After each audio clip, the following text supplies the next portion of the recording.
I'm great, Randy. How you doing? Excellent. Thanks so much for joining us. And I really appreciate even more that you're blocking out the Giants helmet. So I don't have to look at that the whole time. Every once in a while, I'll just move my head so you get a little zap from my beloved Giants. There you go. And as we're saying, the prep session, very jealous about that amazing head of hair there that you got. So obviously you got much better genes than what I have. Yeah, man, I got a tough old Irish mother that gave me a set of hair that I thank her for. She's still kicking at almost 91. I used to and still tell Roger Marino he has a similar clump. And so you sure that's not Velcroed on? Yeah. But anyway, I get asked all the time if I diet. I don't diet. Let's cover that. There you go. Just got lucky. There you go. All right. Anyway, so everybody, welcome. This is episode 134 of Tech Sales Insights. Really excited to have Mike with us today. He's at a cool, hot company called Vast Data. They've had some recent cool announcements around the AI space as well, which he'll tell us about. And he is the president, and the title for today is Disruption. We're sponsored by Phone Ready Leads, who's the audience activation sponsor of Sales Community. They've got a real cool way of, long story short, increasing hit rates for anybody that you have doing cold calling. So pretty invaluable. And as always, brought to you by Sales Community. For those that are members, thanks. And if you're not, Tucker will put up a free link. You can click on salescommunity.com/summer-free. You get a free membership. And Mike's also on the advisory board. So Mike, thank you so much for that.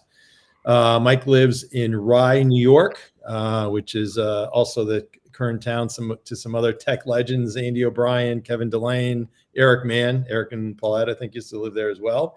And besides work and his three kids, 11, 13, and 14, he also enjoys tennis, golf, the Giants, and I guess used to be the Yankees. And all right, and I was just about to say, anybody that's watching along, feel free to ask any questions or make any comments. And we have from Matt Perone, who I think is on your team, does the SIs. Is that right? Yes. Yep. There you go. So he says, I've worked for Mike now at Vast Data. I knew Mike at EMC for many years. Mike embodies the spirit of winning in the right way with the best of them. Every day I tell a customer, partner, teammate, recruit, or friend that our culture is as good as it gets. And Mike is a huge reason why. I tell many stories about this to folks. Mike is passionate, leads from the front, knows his brief as well as any sales leader ever, is empathetic, listens, super supportive and caring. Mike also has the best sense of humor, and it comes across in such an authentic way in all interactions with anyone at any time. It makes our jobs fun. It's also a privilege to work for him. Grateful to be at Vast Data working for Mike. That's pretty cool. Are quotas, kind of quota renegotiation going on now? Or Matt, you're promoted. There you go. And out of curiosity, when he says knows his brief, is that just your messaging, or is that kind of account briefs, or what does he mean by brief? Yeah, I put a big premium. This is a term that was an EMC term for years. You probably heard over the years, but being able to tell the vast story, about the technology and why we're different, and we put a premium on that over here, and our field teams are amazing at it, and our the technical people that we have in the company are just second to none, and so we all we rally around telling our story the right way. Oh, that's great. And Derek says, could not agree more with Matt. All right. So just, footnote on Derek as well. And did they pre-write this stuff, or is this? So truth be told, Matt actually sent it to me on an email, say, hey, it's so great, blah, blah, blah. Yeah. And I said, anyway, it's like, hey, that is so good. Why don't you just, you can, instead of me sharing it. Yeah. You go ahead and do it. So a little choreographed. There you go. It's there. It's there forever. Thanks, Matt. What's that? Just said thanks, Matt. Kind words. Thank you. Awesome. All right. So those watching along, feel free to also make any comments, but even better would be any questions that you have. So I've got some other intro comments, probably similarly good as Matt's. So Rich DeGangi, who is longtime NetApp, now with you guys as VP of Sales. He says vast unprecedented success stems from the customer first DNA from Mike and our founders that they've weaved into the fabric of our development organization. Everything we build, everything we do to ensure success is for our customers.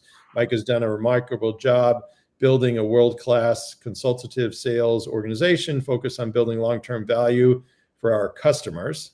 So that's pretty cool.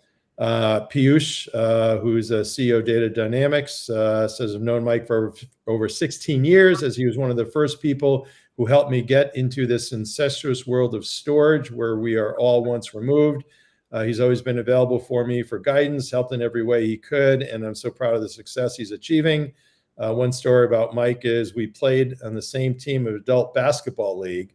Now, I cannot picture him playing basketball, but and he actually won the championship. He never ran back to play defense. He always stayed on the scoring side of the court, similar to how he positions Vast, always pushing to the forefront, true trailblazer, great guy, true friend, love him. I love Piyush myself. I was there when he made the transition back from Peter to Piyush. There you go. 15 years ago. There you go. Was that around the time of the basketball championship? I don't even remember the freaking bad. I remember we played together, but I don't remember winning the championship. That might be embellished. Who knows? There you go. So I know you played basketball at Alfred University. You were captain in the Hall of Fame. So in college, did you have to play defense, or was just no defense? Was that something after college? Yeah, that's just a fabrication on Peter's part or Piyush's part. I think I still have the all-time record for block shots at Alfred, all-time rebounding. There you go. You don't get those things not playing defense, so that's fabricated. There you go. All right. And from industry legend Tom Mendoza, who's on your board, says few jobs are more difficult to succeed in than being the CRO of a startup. Mike's energy, enthusiasm, and creativity were enormously impactful in taking Vast Data to the success that we have today and as we continue to go and grow. So awesome. I'll send you a copy of these, by the way, too. So that's a good one to have. Mendoza's, Tom's awesome. Dror, who's a GP and on your board at Norwest Ventures, says Mike is one of the most experienced enterprise go-to-market leaders I've met. He puts together a great product market fit. He knows how to scale the business from nothing to hundreds of millions in sales and beyond. Not many people have done it multiple times like Mike has. So pretty cool. And yeah, no, you get me a little choked up over here, Randy. Impressive there. And I must say too, they all responded, especially Dror Mendoza, responded right away. And usually when I do these things, if it's a slow or non-response, I could tell, they don't care much about the person, but these guys responded right away, and it was actually even over the weekend. But if I may just say one quick thing on, both board members, Dror and Tom, have been amazing for our company. Like, the board meetings, very interactive, and they give a lot of great feedback. They challenge us, and Tom. I've leaned on so many times, hundreds and hundreds of text messages looking for advice over the last couple of years. It's invaluable and incredibly appreciated. That's great. So for those that may not totally understand or appreciate, so you as kind of president running kind of the go-to-market functions, a lot of times the board meetings can just be, I'll say, rapid fire inspection. But I would imagine with the DNA of the board that you guys have, you actually are able to get value out of it, not necessarily just be kind of at a firing range. Yeah, I'd say our board meetings have actually evolved from the rapid fire inspection. Like, we would show up and throw up a lot of data, and there wasn't as much interaction in the early days. And then over time, things improved, right? We've talked at the end of the board meetings, like what can we do better next time we get together? And over time, now it's highly interactive. We probably spend 10 to 15 minutes on the data, and then start talking about, topics we want their input on. Yeah. Advice on, and that's really improved the way in which those board meetings have operated, and hopefully they'll continue to improve.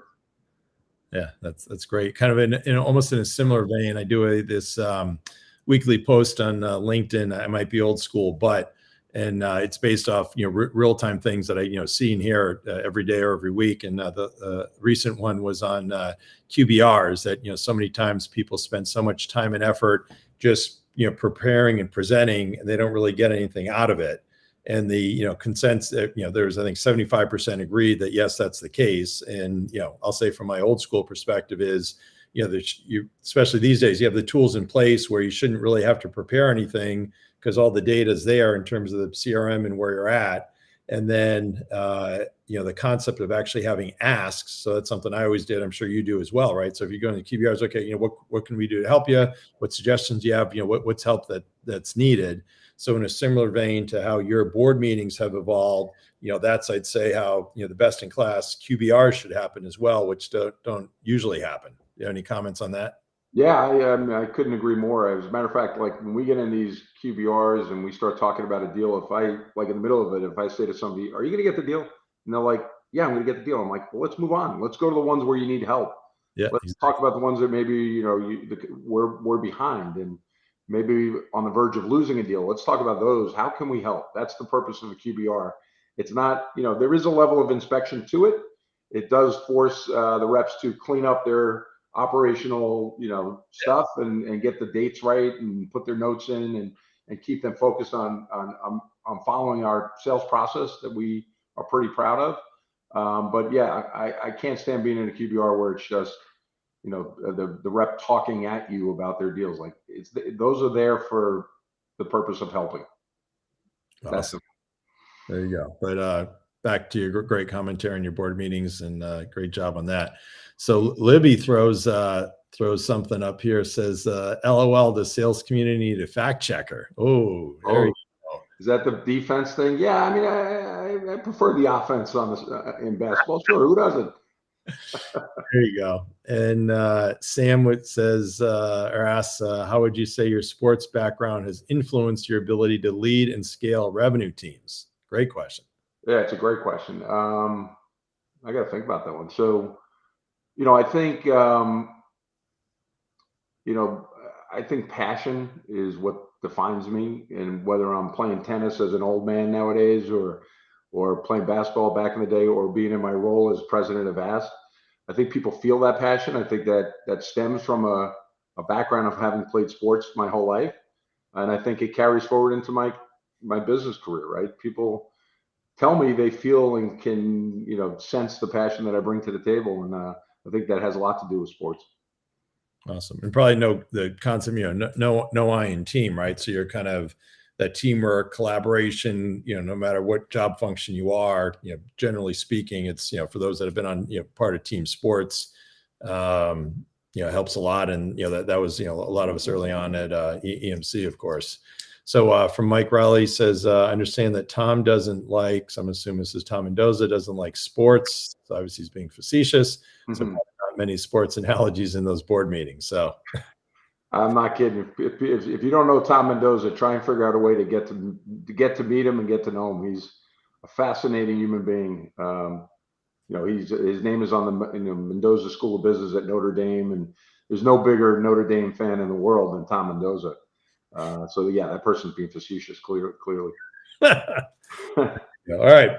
So jumping in here. So we'll start talking about your professional background. So you're Alfred University, basketball captain, Hall of Fame. What was your first job out of college? I worked for a company called ISOTech, which was an acronym for In Search of Excellence Through Effort and Commitment. And I sold telephone systems in Long Island City, Queens, knocking on doors. And eventually we acquired a company called Executone. Anybody who's in that business back in the day, they recognized Executone more than ISOTech. But yeah, I was there for a few years and then went over to MCI for the 90s. Awesome. Very cool. And then your career from there, which I think was mostly EMC, then VAST? Well, no, I had a little window of time where I completely mistimed a career move that really backfired. So I went to a startup, a company called Tellergy in March of 2000. The NASDAQ was trading at like 5,100, and a month later it was trading at 3,500. And a few months after that, it was under 2,000. And so, when I went there, the S1 was already filed. We were the hottest this is after Global Crossing. If you remember, they went crazy. So Merrill Lynch and Goldman Sachs were fighting over the IPO. So we split it. Like, that's how hot the company was. I was already thinking about the house in the Hamptons and, what kind of car I was going to drive. And it just, from a timing perspective, it was awful. And so we were bankrupt by 2 weeks after 9/11. And then I went out and raised $7 million with 3 other people to go buy the assets that they spent hundreds of millions of dollars putting in the ground in New York City. And we got to bankruptcy court in Utica, New York. And unfortunately, Con Edison was still in the communications business, and they had better lawyers and deeper pockets. So we lost out to them. So I went to AT&T for 1 year, and but I was talking to your buddy Andy O'Brien along the way, and Andy and Terry Polino ended up hiring me into EMC. And as far as I'm concerned, I died and went to heaven. I love EMC, still love EMC, great company. Now part of Dell, of course, but that was a life changer for me. I loved it. Awesome. What was your first job at EMC? I was the second on Bank of New York. It wasn't Bank of New York Mellon yet. That happened a couple of years later. Stephanie Lebrano was running the account, and I was the person bringing in the breakfast sandwiches to the Thursday morning meetings, and doing whatever Stephanie told me to do. And then Stephanie got promoted to cover Citigroup, and it took a couple of months to convince Andy, but he eventually gave me the lead role on the Bank of New York. And I had probably had 10 to 15 people from the bank at my wedding. Just great personal relationships. Still have some of them to today, and just great people. It was a perfect way to join EMC because I didn't know a thing about data storage. I couldn't have told you, what a storage array was versus a toaster oven at the time. So being under Stephanie's watch was good for me because she knew what she was doing, and I could learn the business. Oh, that's awesome. I'm trying to think. There's a longtime CIO. Was it like Mulligan or something like that? Ed Mulligan. Yeah, I love Ed Mulligan. He was at my wedding. Yeah, great guy. Man, that's a blast from the past. Yeah. Steve Alessi, Matt Senkin, Bill Brown. I mean, they're just great people. Darlene Hoffman ran procurement. Steve Ginsburg, just legends. They were just fabulous people to work with. That's great. So after being at EMC for I think about 15 years or so, how did you end up getting to Vast? So this one's a story. So I got lucky, right? I got picked by Bill Scannell. I'll tell you the whole story. Right? We both know Billy. Billy's a legend in the industry. Oh, Billy, yep. Yeah, and he and I played golf in January of 2012. And he asked me what I wanted to do next. And I said, do you want Joe Profeta's job, my old boss in New York? And I'm like, sure, but Joe's 51 and he can hold a plank for about 25 minutes. The guy's in great shape. He's not going anywhere. So what I'd love to do, Billy, is next time we acquire a new technology like Data Domain or Isilon, I'd love to run sales globally. I love selling the new stuff. And a year later, I got a phone call. Billy has this legendary Post-it in his office that your name needs to be on if you ever want to get a promotion. That's a little secret for the people out there. So get your name on the Post-it because that's what reminds him to call people when jobs open up. And he called me, and that's how I ended up at Vast, actually. The guy who invented Extreme.io, which was the product I was asked to build a business around in 2013, the inventor was a guy named Renan Hollick, who was not a founder of Extreme.io, but he was the guy, the brains behind the architecture and the technology. And he's the guy who founded Vast. And he left in 2015. He broke my heart in the process. We really worked incredibly well together. He actually asked me to join him at the time. He's like, come with me, let's found the company together. Worst mistake of my life. I don't even want to think what I'd be worth on paper right now, but it's a lot. And so, but we kept in touch, and eventually I was really, 2016, after he was gone, we announced the year of all flash. We put a strategy in place to repackage our VMAX and Unity platforms as all flash appliances. And you have to understand, for the 3 years I was in that role, there was a lot of people resisting this move to solid state technologies. And we got out of 2016, and I thought we were done with all the debates and, whether or not we should lean into this inflection point. I had Michael Dell on a election night 2016 holding a dinner napkin with the hashtag Yof on it. Yof was Year of All Flash. And so, so I thought everybody for the first time in a few years was on message, all leaning in. And there was one person at the company, I'm not going to name names, but we got to January and we got to a meeting with the CEO and everybody in the room. And he was able to convince everybody to, refocus on hard drive revenue. He convinced people that they were missing out on hundreds of millions of dollars of revenue. And his data was very flawed. I pointed it out, but I walked out of the room. I called Renan and I said, Renan, I'm coming. I called my wife. I said, I don't know when I'm leaving the, EMC, but it's going to happen this year. And this was January 17. I didn't tell them until July because Renan was still a year plus away from bringing a product to market. And I just asked Billy to let me out of my, non-compete.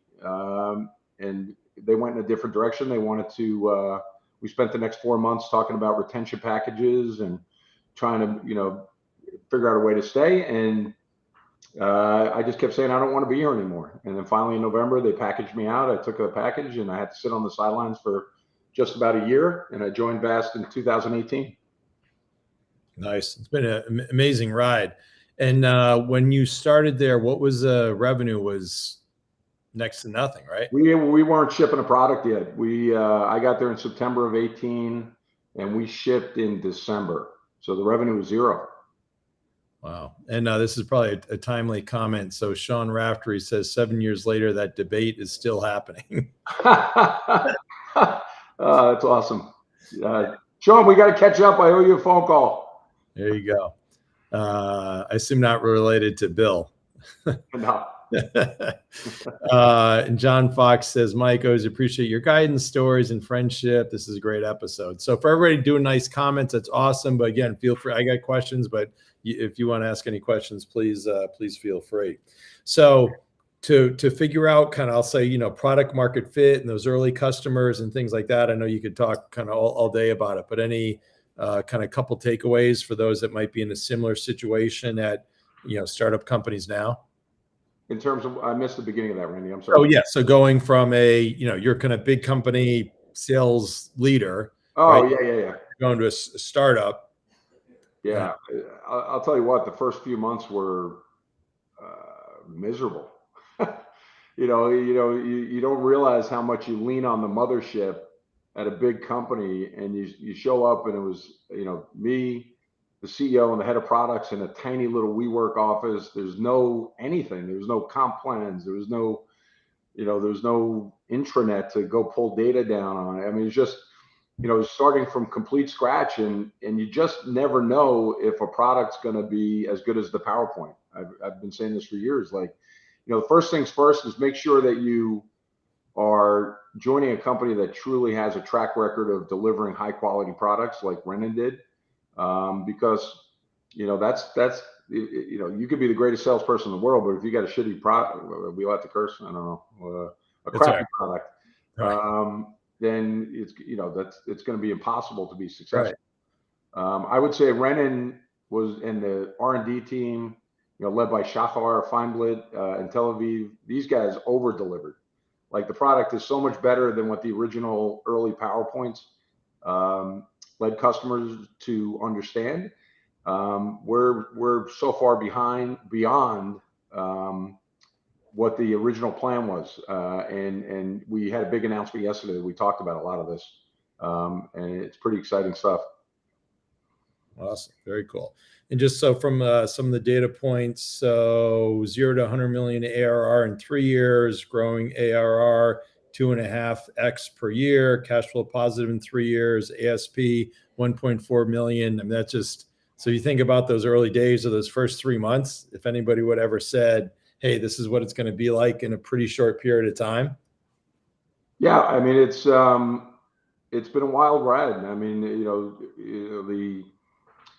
you go back to we're doing like, a handful of transactions every quarter, measured in single digits, low single digits in the early days, right? And you're trying to figure out where the product fits. The product at the time didn't do much more than store and allow you to access data. It didn't have a lot of the features and functionality that you need to be able to get into like the large enterprise as an example. So you got to really, in terms of a tip, make sure you understand your ideal customer profile at every step in the journey. As new, early days, when before you get all the functionality you might need to be successful to go after the whole market, you got to really focus your energies on where you could sell the product and not get diluted by going to sell at places. Like we didn't spend any time with the big banks in the early days because we knew they wouldn't consider us. We didn't have encryption, we didn't have replication, so we stayed away from them.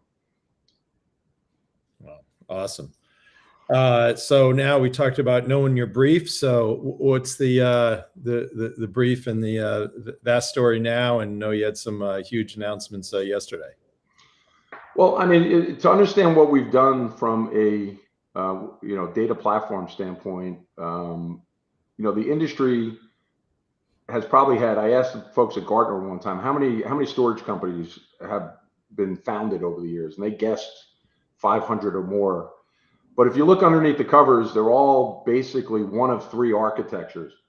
A dual control architecture, which came out in 1989, a company called Auspex.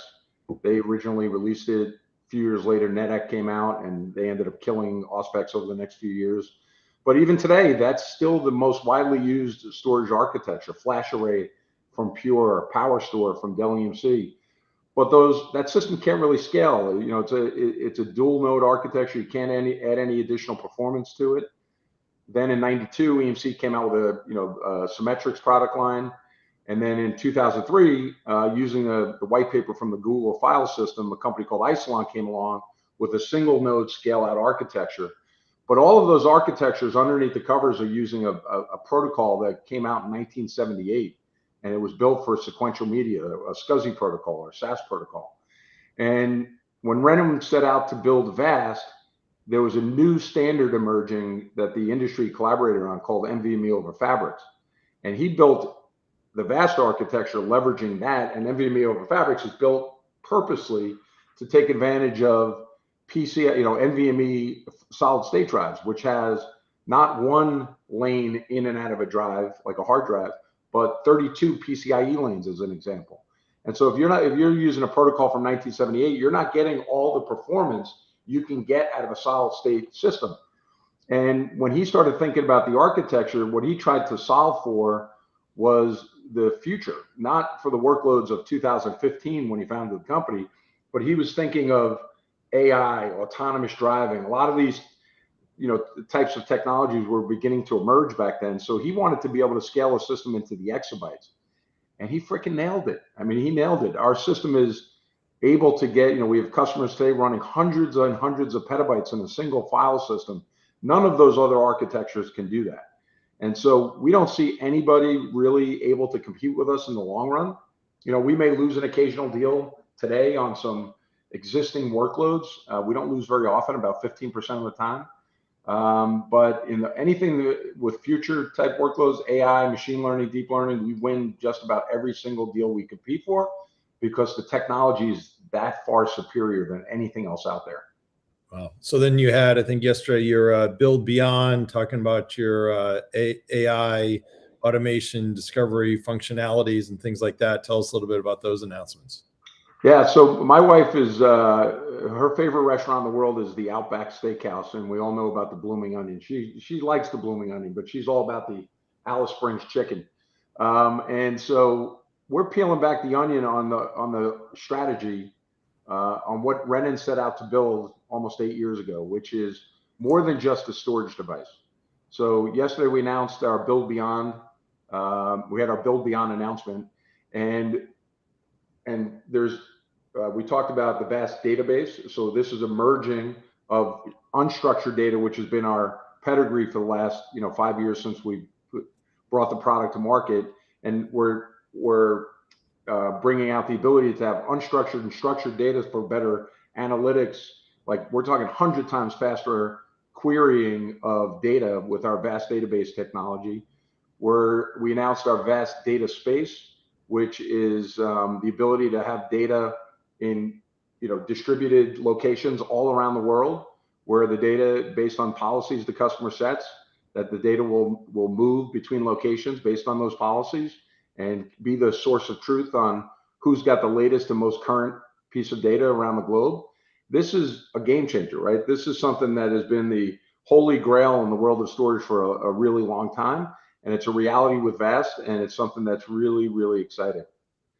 And then we talked about the VAST data engine, but I won't take you through the whole set, set of announcements from yesterday. And you've got some huge partners in HPE, Commvault, NVIDIA as well, right? Yeah, man. The HPE relationship, HPE very well, Randy, from your time over there. They've had, that's one of the world's great technology companies for almost 100 years now, right? And the place that they've never had a lot of success in was file system, unstructured data type solutions. They've done real well in the block world, and of course putting direct attached storage in their servers and things like that. But yeah, we announced the partnership. It's now under they OEM our software, and they have a product called GreenLake for File. So they're out there selling a version of VAST, and the pipeline is exploding, and they've been a phenomenal partner to work with. They've just been incredible. NVIDIA, they were kind enough to speak on our behalf yesterday during the Build Beyond launch. We're the only SuperPod certified network attached storage system. There are some others with SuperPod certifications, but they're running a parallel file system, which adds a level of complexity that enterprise customers don't want to deal with.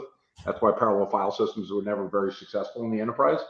Lots of outages, lots of tuning, lots of complexity. This world of AI, customers just want scale. They want reliability. Nobody can touch us from a resiliency standpoint.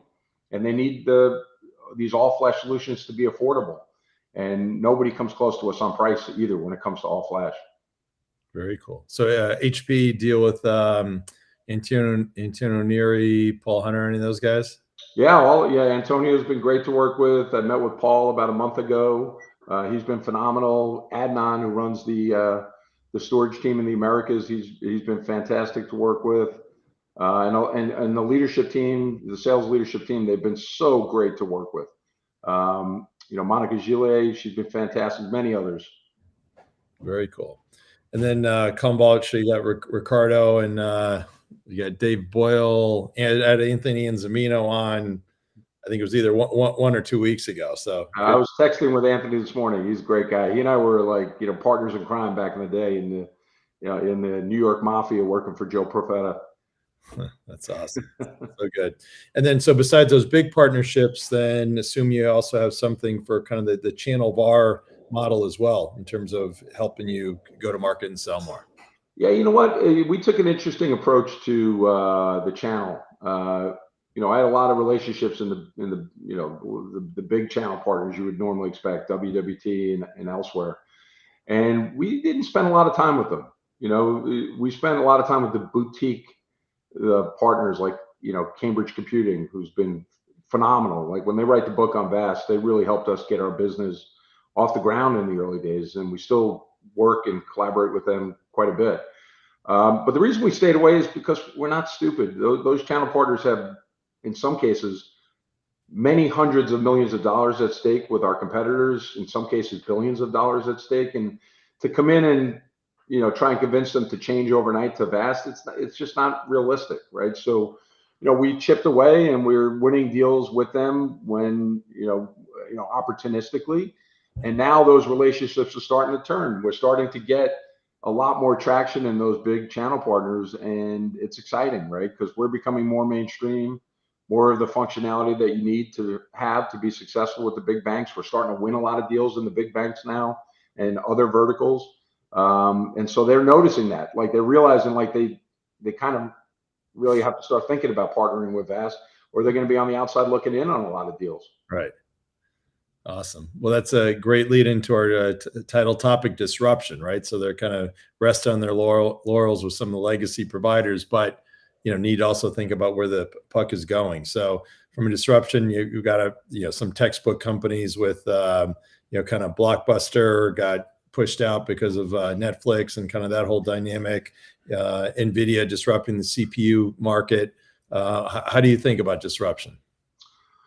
There's a great article or a great paper, I should say, that was written by Cathie Wood and the folks over at ARK Invest a few years ago that talks about how The internet wave that began in the early 90s through 2020 created about $13 trillion of market cap out of thin air. Companies like Google and Facebook, right? They didn't exist before the internet. Their projection is that the world of deep learning, which is an umbrella term for like artificial intelligence, machine learning, is going to be about a 10 times bigger opportunity. They believe in a shorter window of time between 2020 and 2037 that there'll be about $87 trillion of market cap creation. So if you normalize that against 25 years, it's about a 10 times big. I mean, who would ever think? I mean, Randy, we've been, this is right in our sweet spot, right? The internet wave was, I mean, would you ever think there'd be a bigger inflection point than the internet? And it's 10 times bigger. And so that's why companies like NVIDIA achieved $1 trillion market cap last month. And we're right in the middle of all that. Like, we've got the best mousetrap in the industry for that space, for that world of deep learning. Nobody, like literally, we don't fear a single technology from any of the big guys that can compete with VAST. And we just got to make sure we stay focused and continue to deliver and continue to execute. We're not a perfect company, but we try and be better every single day. I know that sounds a little corny, but I always think about Derek Jeter, and I know you're not a big Yankees fan, but even like in the last month of his career, he's still out there taking ground balls, after games and after practices, staying late.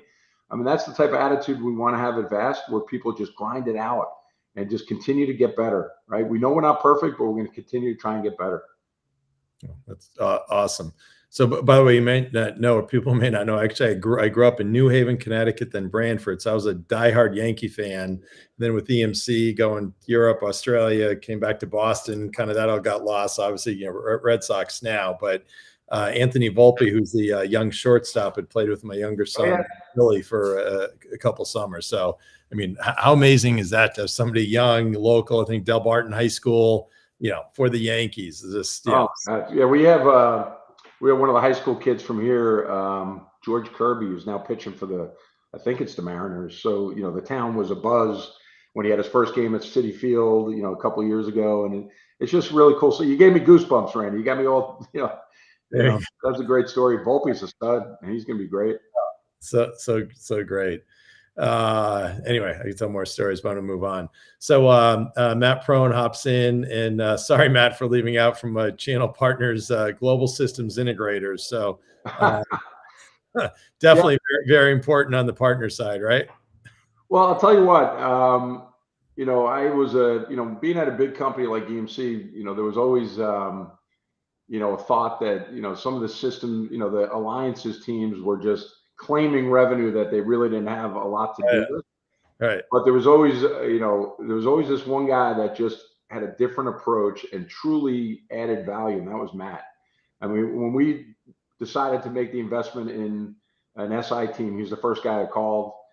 He's been absolutely amazing at helping us establish relationships with these huge integrators globally. There was an article that came out last week that these guys can't keep up with the amount of AI opportunities that are coming their way. There's just this gold rush that's happening out there right now. And the SIs, if we're not partnered with them, we're going to be on the outside looking in ourselves.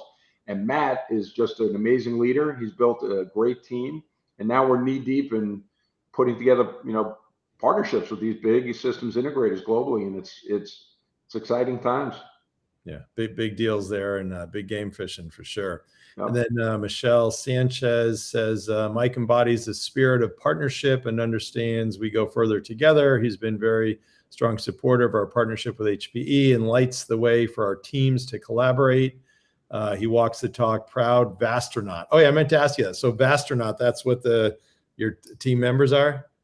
Yeah, I think Jeff Denworth originally made the comment, and when he said it, I fell in love with it, and we started running with it, and it's kind of been our theme since then. We got our little Vastronaut awards that we give out. It kind of looks like the old MTV awards for the top salespeople in the company.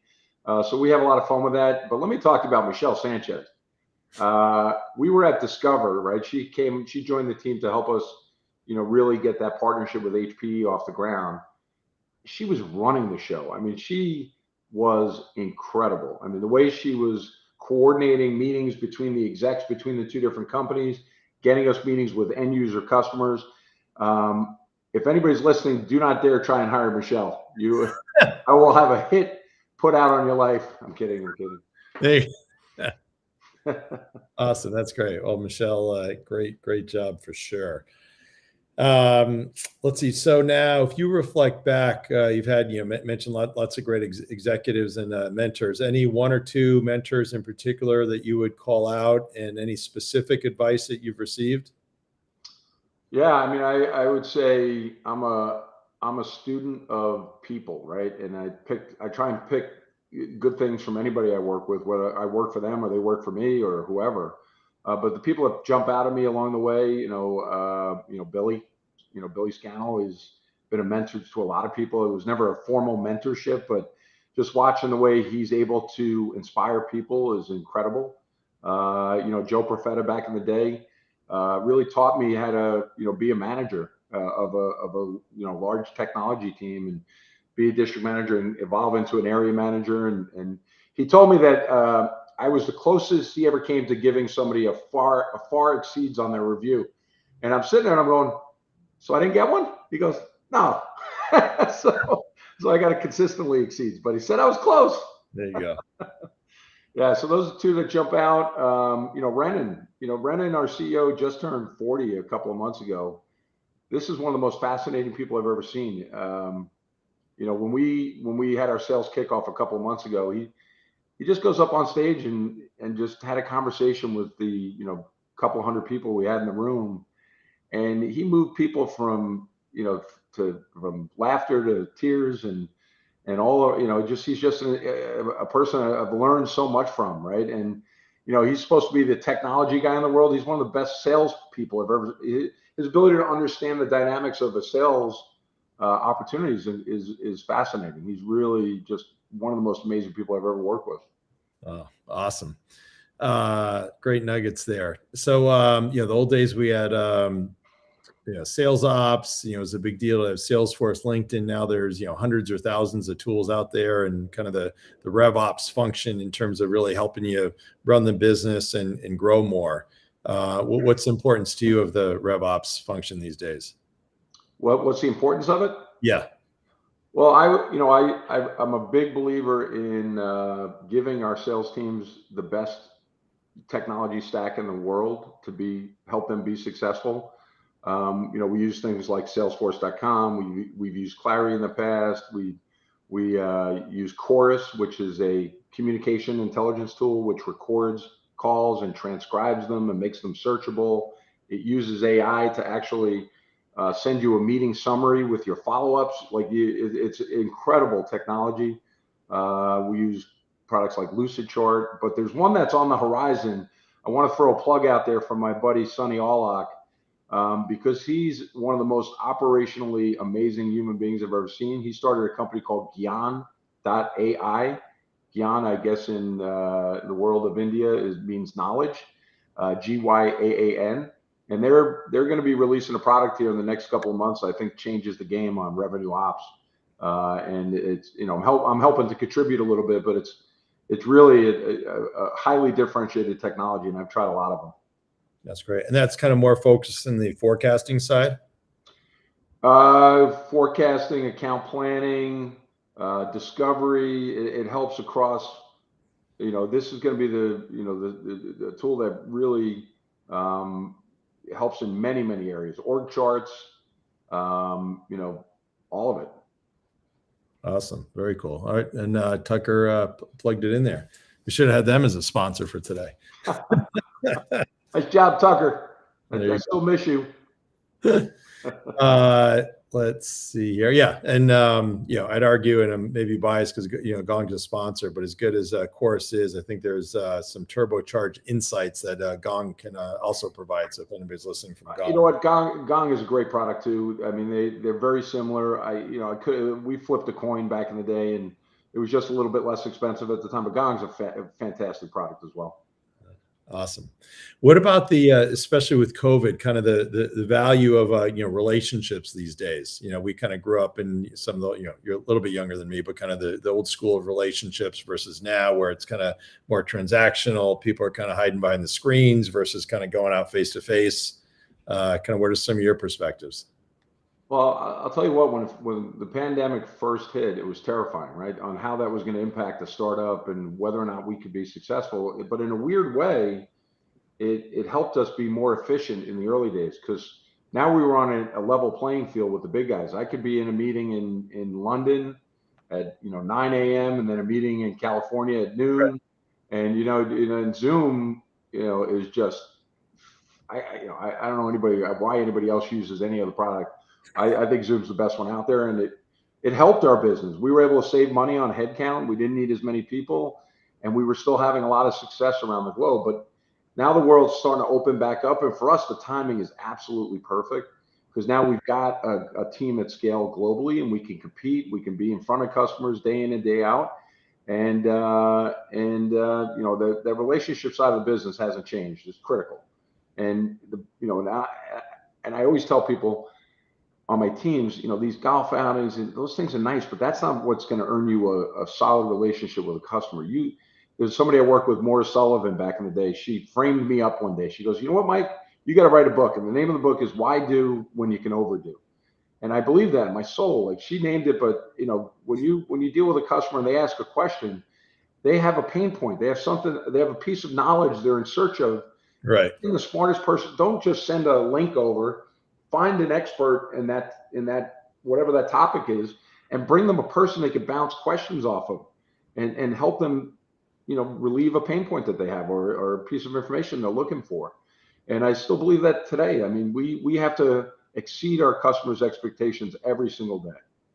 Well, that's great.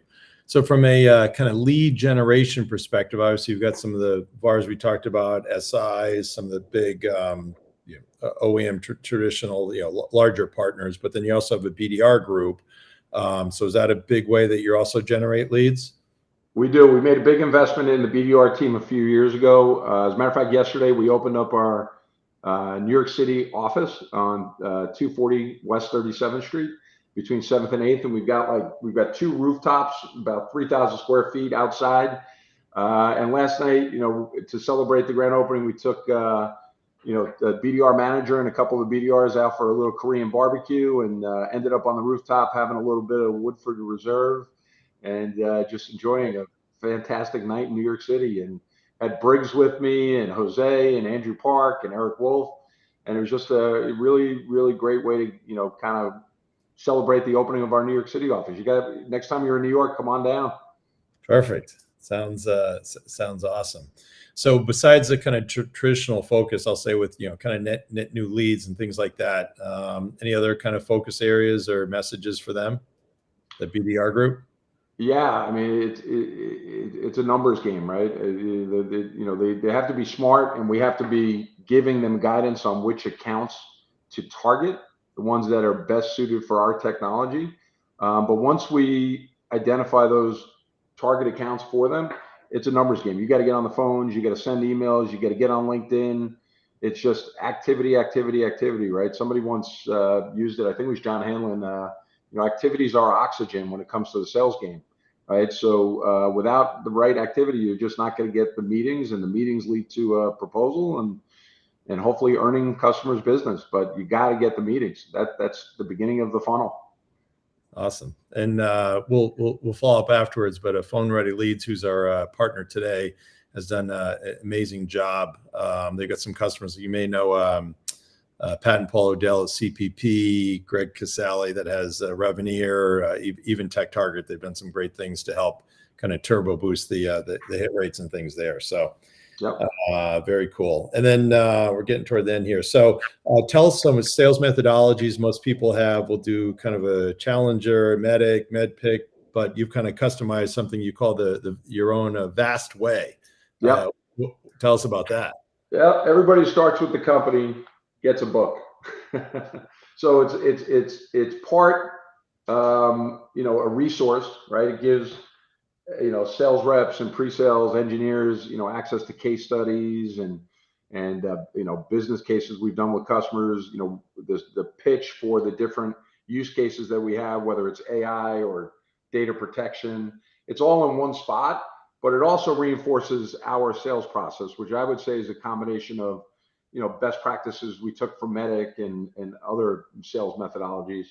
But we do a heavy level of discovery with customers, very in-depth part of our process to really understand what their priorities are, not just from a technology standpoint, from a business standpoint. Like, what's important to them? What problems are they trying to solve, and make sure that we're understanding that before we start throwing proposals at the customer.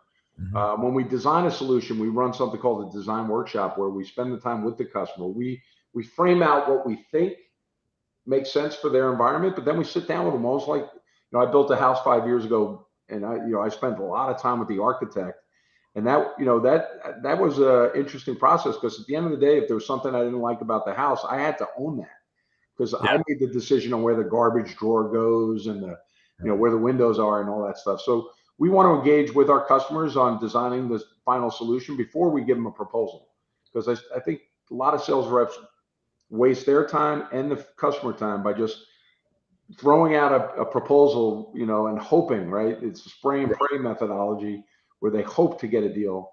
Like, I worked with a guy, Jerry Salvi. He said, I didn't ask my wife to marry me until I knew she was going to say yes. And it's always stuck with me, right? So that's the same thing with customers. You got to earn the right to ask for the business, and don't start throwing proposals out the door just because that makes it look like you actually have pipeline.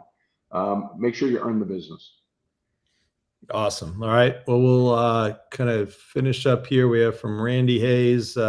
Mike's presence in our company is truly remarkable. Leads by example and always takes charge of the situation. Not only is he a great person, but he's also an exceptional leader. Mike goes above and beyond to assist with every aspect of the business, demonstrating his dedication and commitment. His contributions are invaluable, and his personal guidance helped turbocharge my personal growth. Randy's a tough grader, man. That's a big one. Thanks, Randy.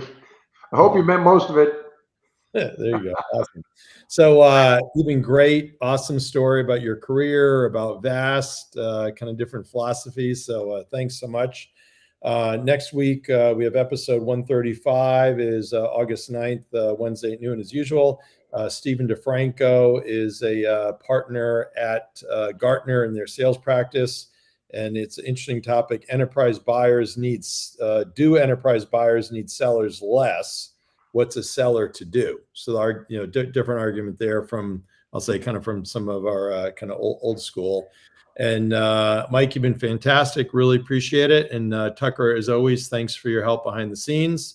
Thanks to Phone Ready Leads for being the sponsor. And for those that are members, sales community, thanks. For those that are not, feel free to go to our website and click on the summer free link to join.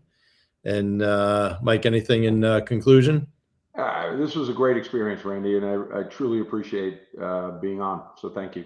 Awesome. Great job. And we're going to hang up, but you stay on so we can. All right, everybody, have a great week.